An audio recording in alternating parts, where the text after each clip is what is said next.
Praise the Lord. இன்றைய நாளுக்கான வேத தியானம் 1 கொரிந்தியர் 14ஆம் அதிகாரம் 1 முதல் 40 வரை.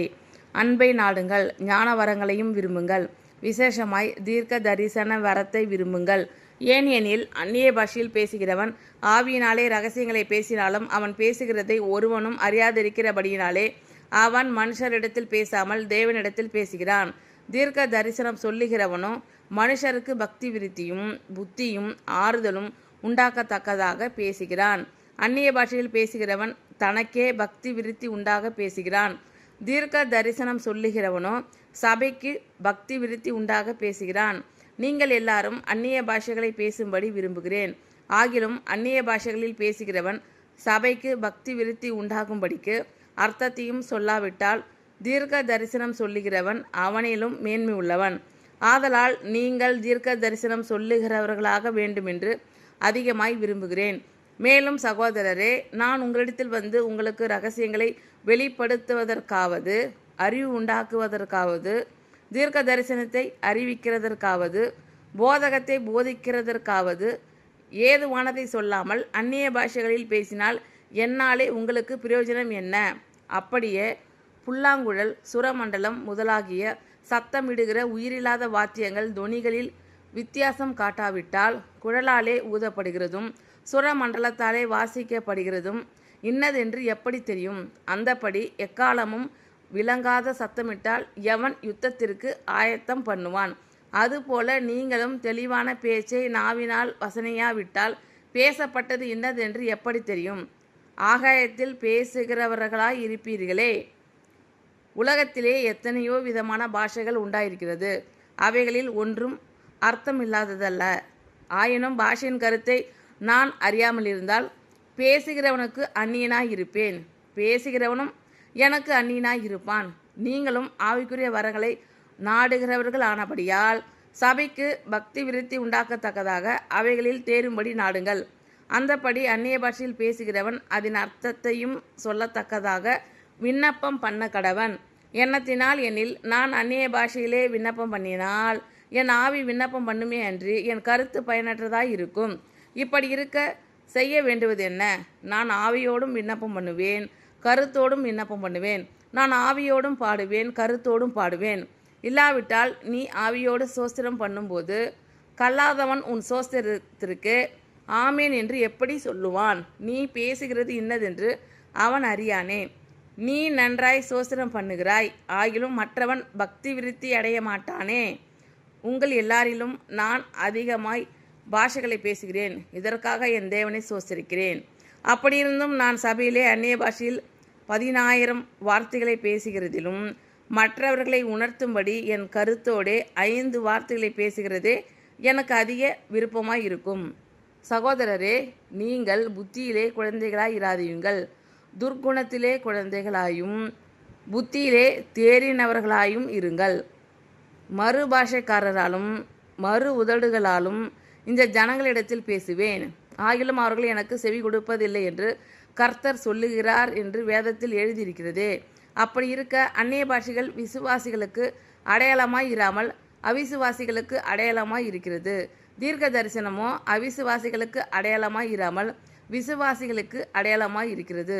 ஆகையால் சபையார் எல்லாரும் ஏகமாய் கூடி வந்து எல்லாரும் அந்நிய பாஷைகளிலே பேசிக்கொள்ளும்போது கல்லாதவர்களாவது அவிசுவாசிகளாவது உள்ளே பிரவேசித்தால் அவர்கள் உங்களை பைத்தியம் பிடித்தவர்கள் என்பார்கள் அல்லவா?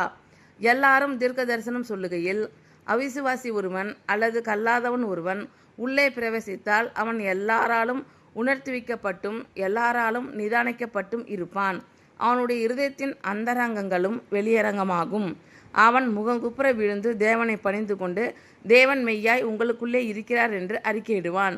நீங்கள் கூடி வந்திருக்கும் போது உங்களில் ஒருவன் சங்கீதம் பாடுகிறான், ஒருவன் போதகம் பண்ணுகிறான், ஒருவன் அந்நிய பாஷையை பேசுகிறான், ஒருவன் ரகசியத்தை வெளிப்படுத்துகிறான், ஒருவன் வியாக்கியானம் பண்ணுகிறான். சகோதரரே, இது என்ன? சகலமும் பக்தி விருத்திக்கு ஏதுவாய் செய்யப்பட கடவுது. யாராவது அந்நிய பாஷையிலே பேசுகிறது உண்டானால் அது 2 பேர் மட்டில் அல்லது மிஞ்சினால் 3 பேர் மட்டில் அடங்கவும் அவர்கள் ஒவ்வொருவராய் பேசவும் ஒருவன் அர்த்தத்தை சொல்லவும் வேண்டும். அர்த்தம் சொல்லுகிறவன் இல்லாவிட்டால் சபையிலே பேசாமல் தனக்கும் தேவனுக்கும் தெரிய பேச கடவன். தீர்க்கதரிசிகள் 2 பேராவது 3 பேராவது பேசலாம், மற்றவர்கள் நிதானிக்க கடவர்கள். அங்கே உட்கார்ந்திருக்கிற மற்றொருவனுக்கு ஏதாயிலும் வெளிப்படுத்தப்பட்டால் முந்தி பேசினவன் பேசாமல் இருக்க கடவன். எல்லாரும் கற்கிறதற்கும் எல்லாரும் தேறுகிறதற்கும் நீங்கள் அனைவரும் ஒவ்வொருவராக தீர்க்க தரிசனம் சொல்லலாம். தீர்க்கதரிசிகளுடைய ஆவிகள் தீர்க்கதரிசிகளுக்கு அடங்கியிருக்கிறதே. தேவன் கலகத்திற்கு தேவனாயிராமல் சமாதானத்திற்கு தேவனாய் இருக்கிறார். பரிசுத்தவான்களுடைய சபைகள் எல்லாவற்றிலேயும் அப்படியே இருக்கிறது. சபைகளில் உங்கள் ஸ்திரீகள் பேசாமல் இருக்க கடவர்கள். பேசும்படிக்கு அவர்களுக்கு உத்தரவில்லை, அவர்கள் அமர்ந்திருக்க வேண்டும். வேதமும் அப்படியே சொல்லுகிறது. அவர்கள் ஒரு காரியத்தை கற்றுக்கொள்ள விரும்பினால் வீட்டிலே தங்கள் புருஷரிடத்தில் விசாரிக்க கடவர்கள். ஸ்திரீகள் சபையிலே பேசுகிறது அயோக்கியமாய் இருக்குமே. தேவ வசனம் உங்களிடத்தில் இருந்தா புறப்பட்டது, அது உங்களிடத்துக்கு மாத்திரமா வந்தது. ஒருவன் தன்னை தீர்க்கதரிசி என்றாவது ஆவியை பெற்றவன் என்றாவது எண்ணினால் நான் உங்களுக்கு எழுதுகிறவைகள் கர்த்தருடைய கற்பனைகள் என்று அவன் ஒத்துக்கொள்ள கடவன். ஒருவன் அறியாதவனாய் இருந்தால் அவன் அறியாதவனாய் இருக்கட்டும். இப்படி இருக்க சகோதரரே, தீர்க்க தரிசனம் சொல்ல நாடுங்கள். அந்நிய பாஷைகளை பேசுகிறதற்கும் தடை பண்ணாதிருங்கள். சகலமும் நல்லொழுக்கமாயும் கிரமமாயும் செய்யப்பட கடவது. அன்பை நாடுங்கள், ஞான வரங்களையும் விரும்புங்கள். விசேஷமாய் தீர்க்க தரிசன வரத்தை விரும்புங்கள். ஏனெனில் அந்நிய பாஷையில் பேசுகிறவன் ஆவியினாலே இரகசியங்களை பேசினாலும் அவன் பேசுகிறதை ஒருவனும் அறியாதிருக்கிறபடியினாலே அவன் மனுஷரிடத்தில் பேசாமல் தேவனிடத்தில் பேசுகிறான். தீர்க்க தரிசனம் சொல்லுகிறவனோ மனுஷருக்கு பக்தி விருத்தியும் புத்தியும் ஆறுதலும் உண்டாக்கத்தக்கதாக பேசுகிறான். அந்நிய பாஷையில் பேசுகிறவன் தனக்கே பக்தி விருத்தி உண்டாக பேசுகிறான். தீர்க்க தரிசனம் சொல்லுகிறவனோ சபைக்கு பக்தி விருத்தி உண்டாக பேசுகிறான். நீங்கள் எல்லாரும் அந்நிய பாஷைகளை பேசும்படி விரும்புகிறேன். ஆகிலும் அந்நிய பாஷைகளில் பேசுகிறவன் சபைக்கு பக்தி விருத்தி உண்டாகும்படிக்கு அர்த்தத்தையும் சொல்லாவிட்டால் தீர்க்க தரிசனம் சொல்லுகிறவன் அவனிலும் மேன்மை உள்ளவன். ஆதலால் நீங்கள் தீர்க்க தரிசனம் சொல்லுகிறவர்களாக வேண்டுமென்று அதிகமாய் விரும்புகிறேன். மேலும் சகோதரரே, நான் உங்களிடத்தில் வந்து உங்களுக்கு இரகசியங்களை வெளிப்படுத்துவதற்காவது அறிவுண்டாக்குவதற்காவது தீர்க்க தரிசனத்தை அறிவிக்கிறதுக்காவது போதகத்தை போதிக்கிறதற்காவது ஏதுவானதை சொல்லாமல் அந்நிய பாஷைகளில் பேசினால் என்னாலே உங்களுக்கு பிரயோஜனம் என்ன? அப்படியே புல்லாங்குழல் சுரமண்டலம் முதலாகிய சத்தமிடுகிற உயிரில்லாத வாத்தியங்கள் தொனிகளில் வித்தியாசம் காட்டாவிட்டால் குழலாலே ஊதப்படுகிறதும் சுரமண்டலத்தாலே வாசிக்கப்படுகிறதும் இன்னதென்று எப்படி தெரியும்? அந்தபடி எக்காலமும் விளங்காத சத்தமிட்டால் எவன் யுத்தத்திற்கு ஆயத்தம் பண்ணுவான்? அதுபோல நீங்களும் தெளிவான பேச்சை நாவினால் வசனையாவிட்டால் பேசப்பட்டது இன்னதென்று எப்படி தெரியும்? ஆகாயத்தில் பேசுகிறவர்களாய் இருப்பீர்களே. உலகத்திலே எத்தனையோ விதமான பாஷைகள் உண்டாயிருக்கிறது. அவைகளில் ஒன்றும் அர்த்தமில்லாததல்ல. ஆயினும் பாஷையின் கருத்தை நான் அறியாமல் இருந்தால் பேசுகிறவனுக்கு அந்நியனாய் இருப்பேன், பேசுகிறவனும் எனக்கு அந்நியனாய் இருப்பான். நீங்களும் ஆவிக்குரிய வரங்களை நாடுகிறவர்களானபடியால் சபைக்கு பக்தி விருத்தி உண்டாக்கத்தக்கதாக அவைகளில் தேரும்படி நாடுங்கள்.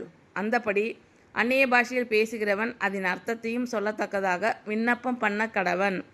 எண்ணத்தினால் எனில் நான் அந்நிய பாஷையிலே விண்ணப்பம் பண்ணினால் என் ஆவி விண்ணப்பம் பண்ணுமே அன்றி என் கருத்து பயனற்றதாக இருக்கும். இப்படி இருக்க செய்ய வேண்டுவது என்ன?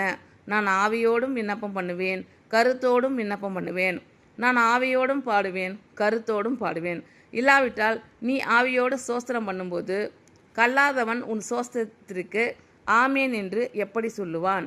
நீ பேசுகிறது இன்னதென்று அவன் அறியானே. நீ நன்றாய் சோஸ்திரம் பண்ணுகிறாய், ஆகிலும் மற்றவன் பக்தி விருத்தி அடைய மாட்டானே. உங்கள் எல்லாரிலும் நான் அதிகமாய் பாஷைகளை பேசுகிறேன், இதற்காக என் தேவனை சோஸ்தரிக்கிறேன். அப்படியிருந்தும் நான் சபையிலே அந்நிய பாஷையில் 10,000 வார்த்தைகளை பேசுகிறதிலும் மற்றவர்களை உணர்த்தும்படி என் கருத்தோடே 5 வார்த்தைகளை பேசுகிறதே எனக்கு அதிக விருப்பமாய் இருக்கும். சகோதரரே, நீங்கள் புத்தியிலே குழந்தைகளாய் இராதீங்கள், துர்க்குணத்திலே குழந்தைகளாயும் புத்தியிலே தேறினவர்களாயும் இருங்கள்.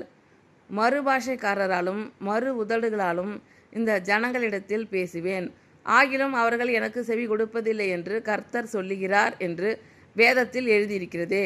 அப்படி இருக்க அந்நிய பாஷைகள் விசுவாசிகளுக்கு அடையாளமாய் இராமல் அவிசுவாசிகளுக்கு அடையாளமாய் இருக்கிறது. தீர்க்க தரிசனமோ அவிசுவாசிகளுக்கு அடையாளமாய் இராமல் விசுவாசிகளுக்கு அடையாளமாய் இருக்கிறது. ஆகையால் சபையார் எல்லாரும் ஏகமாய் கூடி வந்து எல்லாரும் அந்நிய பாஷைகளிலே பேசிக்கொள்ளும்போது கல்லாதவர்களாவது அவிசுவாசிகளாவது உள்ளே பிரவேசித்தால் அவர்கள் உங்களை பைத்தியம் பிடித்தவர்கள் என்பார்கள் அல்லவா? எல்லாரும் தீர்க்க தரிசனம் சொல்லுகையில் அவிசுவாசி ஒருவன் அல்லது கல்லாதவன் ஒருவன் உள்ளே பிரவேசித்தால் அவன் எல்லாராலும் உணர்த்துவிக்கப்பட்டும் எல்லாராலும் நிதானிக்கப்பட்டும் இருப்பான். அவனுடைய இருதயத்தின் அந்தரங்கங்களும் வெளியரங்கமாகும். அவன் முகங்குப்புற விழுந்து தேவனை பணிந்து கொண்டு தேவன் மெய்யாய் உங்களுக்குள்ளே இருக்கிறார் என்று அறிக்கையிடுவான்.